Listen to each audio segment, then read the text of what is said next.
Le documentaire de France 3, Mohamed Merah, itinéraire d'un tueur dans le collimateur du CRIF, Mark Stühlmann critique sévèrement la nature même du reportage. Ce jeune homme de 23 ans, c'est Mohamed Merah, quelques jours avant les meurtres. Je veux dire, le reportage s'ouvre sur Mohamed Merah au ski.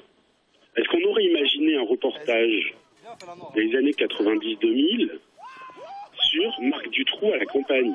C'est un parti pris certain de la boîte de production qui a monté ce reportage de représenter finalement Mohamed Merah comme une sorte de délinquant ordinaire qui se serait auto-radicalisé tout seul chez lui et dont les racines du mal, dont les racines de la violence finalement ne sont dues uniquement à la société.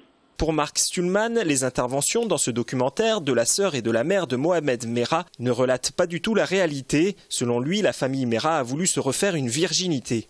Et ce qui a poussé spécifiquement Mohamed Merah à faire ces crimes-là, c'est pas le divorce de ses parents, c'est pas le fait que ce soit un enfant placé, ce sont les discours de haine que Mohamed Merah entendait chaque jour chez lui, que sa sœur, en caméra cachée, a martelé sur une chaîne concurrente il n'y a pas si longtemps que ça, sont les discours de haine de la mère de Mohamed Merah elle-même, qui sont racontés dans le livre de Mohamed Sifawi, qu'il a écrit avec Abdelkani Merah, où elle dit « Chacun pleure ses victimes ». Le CRIF participera à la marche blanche organisée le 17 mars à Toulouse.